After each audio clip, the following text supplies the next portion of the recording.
Hey guys, my name is Daniel and today I want to talk to you about this, the DJI Air 2. Now I've had this drone for almost a year now, so I thought it was about time I told you what I thought about it. So I'll start with why I bought this. Main reason was some cool bloody shots. You know, get some nice follow me shots, some nice shots, really just using it as sort of like a tripod. I like taking photos of it behind me, sort of looking at the view like I did in that Lees Valley trip. That's one of the main reasons why I bought this.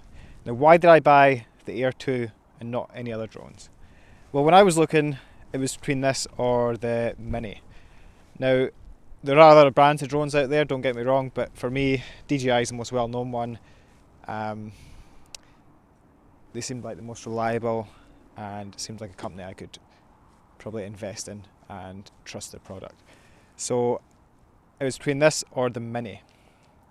Now, the main reason I bought this one, well, there's two reasons I bought this one. The main one being the wind.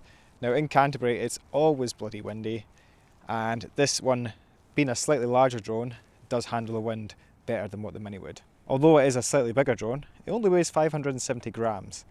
So, well, I mean that is almost double the Mini, but it still packs up pretty small. You know, when you fold these propellers in, it packs up real small. So you can see there, that packs up tiny, and it fits in my Wolfman tank bag, no problems. It can film up to 4K 60 frames per second and 1080p 240 frames per second. Now that's another reason why I bought this. Now I generally film in 1080p, all my videos are in 1080p, but I wanted something that could kind of future-proof me. Whereas when I was comparing that to the Mini can only do 2.7K. So this being able to do 4K up to 60 frames per second sort of kind of future guards me and the channel, and yeah. That's another reason why I did buy it. Now I got this at JB Hi-Fi and it was quite expensive. I paid about $2,000 for this, but I did get the Fly More combo. It comes with 3 batteries, the drone, obviously the charger. It comes with I've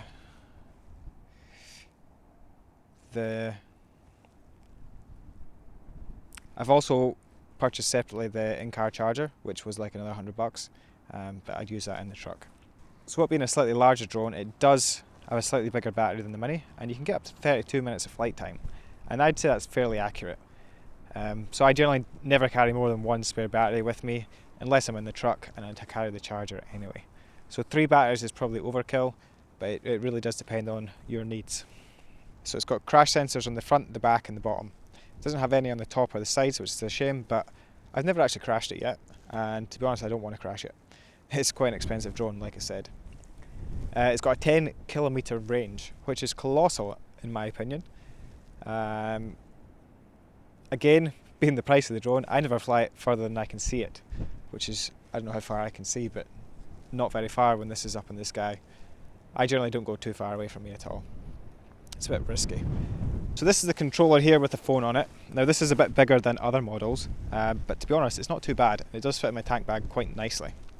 I've never had any connection issues. The screen's always been crystal clear. I've had no problems with this connecting to the drone or any sort of transmission issues. Again, like I said, I never fly it further than I can see it.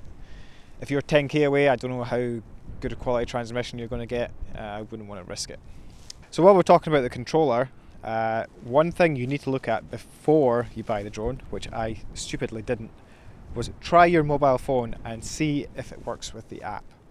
My phone is not compatible with the app, so I had to buy a new phone. Well, I bought a second-hand phone. I bought an iPhone 6S, but that was another $200 I had to pay on top of the drone, just to use the bloody thing. My general day-to-day phone is a Motorola G5 Plus, something like that, and it's not good enough to run the app, which is a shame, because it's a much better phone than this shitty iPhone.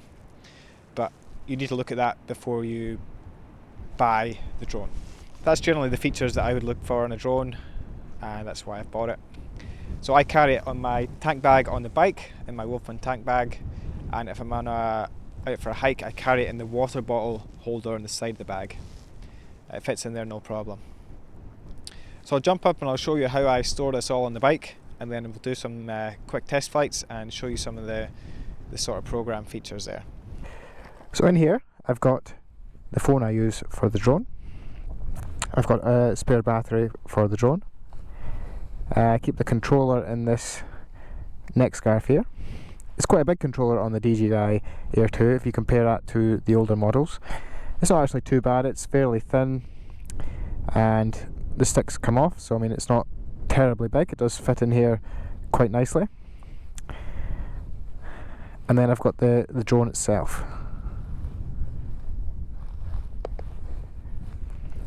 Now I keep the drone in this soft carry case when it's on the bike. Now this came with the Fly More combo that I bought, and the drone fits in there nicely. Got the gimbal cover on there, and I just keep the propellers folded in. So as you can see, it fits in there pretty good. It takes about half the tank bag widthwise and about 3/4 lengthwise. So although this is a good sized drone, it's actually not that big. And yeah, it carries no problem on the bike. That's how I carry it on the DR and the Mean Streak. Even on-road, off-road, it's fine in that tank bag. In the zippy bit up top, I generally carry the ND filters for it. And that's generally all I would carry when I'm going out. So I want to show you how I mount this controller to the bike. I've never seen anybody do it this way before, so I thought it was quite a good idea actually. But I've got a GoPro mount on the back here, and on my handlebars via a RAM mount, which is into the handlebar mounts there. I've got an adapter from there to a RAM ball extension, a RAM ball to GoPro adapter, and then a GoPro clamp there. And then I can just slide this down like so, and that is locked on the bike. So I can ride along with the drone following me, keep an eye on it. It's obviously, I don't fly it while I'm driving because that's not safe at all, but I can look at the screen and make sure that it's still following me. If it gets lost or confused, I can pull over straight away and sort it out from there. It does wobble around a wee bit, but I mean it's on a RAM mount, they do tend to wobble a wee bit. I haven't had any issues with it, and I've ridden on-road, off-road plenty of Ks without following me, no problems whatsoever. And it's super quick and easy to take on and off the bike, just like that. I thought that was a really good idea. Right guys, let's get this drone up in the air and ready to go. One of the best things about the way that I set this up is that I can do it all without getting off the bike.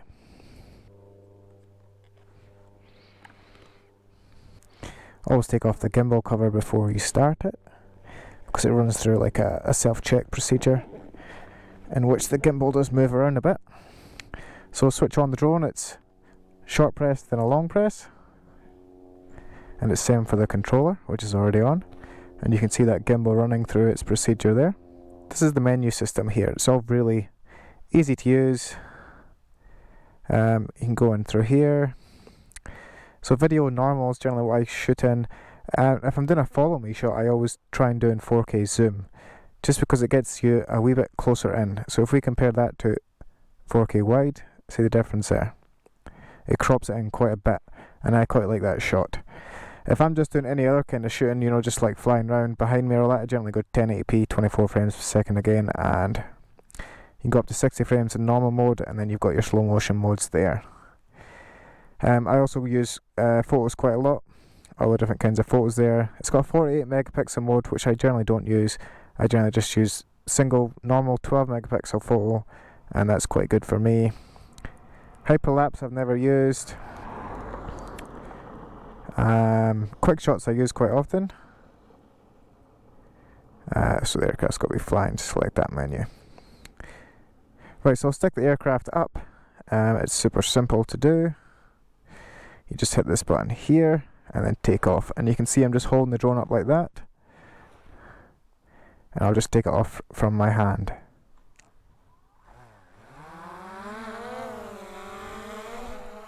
So the photo shots that this is what I mainly use this drone for, these bloody awesome photo shots here. So you can fly it in, stick it in photo, it's in photo mode, and it's super simple to do. You just press the button in the back there to take the picture. And like I said, being able to do this without getting off the bike is real handy for me, without getting off and setting up a bloody tripod or anything like that. Some cool shots. Right, so the other thing I would generally do would be a quick shot, which if you come in here, You get all these different quick shots here. If you press the question mark, it shows you a rough idea of what they look like. You get the droney, the rocket, circle, helix, boomerang. I quite like an asteroid, to be honest. So we'll quickly do a quick asteroid and then we'll get it following me. So you want to select your target, which it's kind of found me there, and just hit start, and then it'll run through an asteroid shot.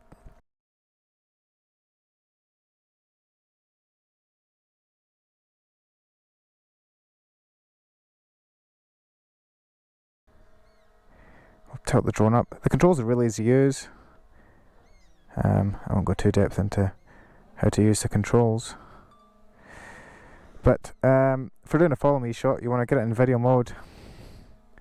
Kind of find yourself, centralize yourself, and you want to draw a wee box around yourself. And see, that's found me there, so it's got a wee person mark there. You've got to make sure there's a person or a vehicle sign there. Sometimes it doesn't pick you up and it kind of goes a bit haywire. So once you've found yourself there, select on active track. Generally trace is what to go for. Hit on go, and then from there you can kind of adjust it to how you want the shot to look. So something like that. So we're looking at the mountains there, and hit play, hit record, sorry, and then away we go. And yeah, let's just go.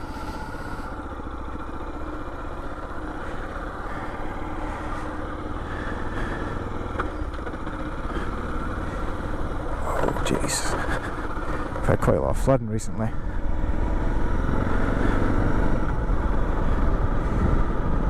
So that's just scooting along here. It's tracking me pretty good there. As you can see, I can see it fine on the camera, so there's no problems with that. This is just in normal mode as well. If I stuck it into sport mode, it would be able to keep up a lot better, but I generally do not like that because it does turn off the obstacle avoidance.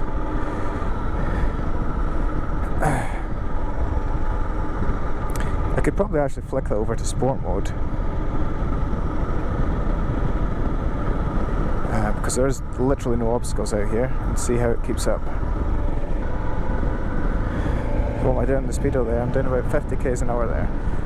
That's keeping up without issue.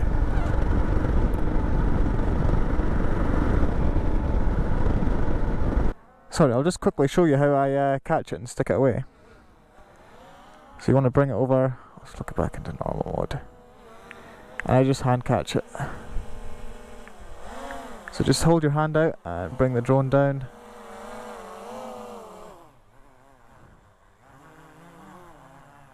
And just keep the triggers down.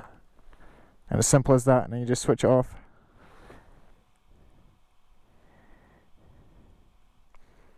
Switch it off is again, it's a short press and a long press. Same with the controller. And that's how I set the drone up and put it down without ever leaving the bike. Right guys, so that's my thoughts on the DJI Air 2 drone and how I use it on my motorcycle. Overall, I'm very happy with the drone. Would I buy this drone again? Yes, for sure. Would I buy it in the current market? I'm not too sure about that. When I was looking, like I said, only the Mini was out. Now the Mini 2 is out, and that is a good competitor to this one. And also the Air 2S is currently out, which would be the step up from this one. I would probably go with the Air 2S currently, just again for that future-proofing thing. However, this is still a bloody good drone, and it does sit in the middle of them price-wise. There's really no problem with this drone, and it's going to last me hopefully at least 5-6 years without issue. Right guys, that's about it for the video. Hope you found this quick review helpful. If you're thinking about buying the drone, hopefully it helps you decide. Drop a comment below if you've got this drone or if you've got another drone. Let me know what you think about it. And as always, I'll catch you guys next time. See you later.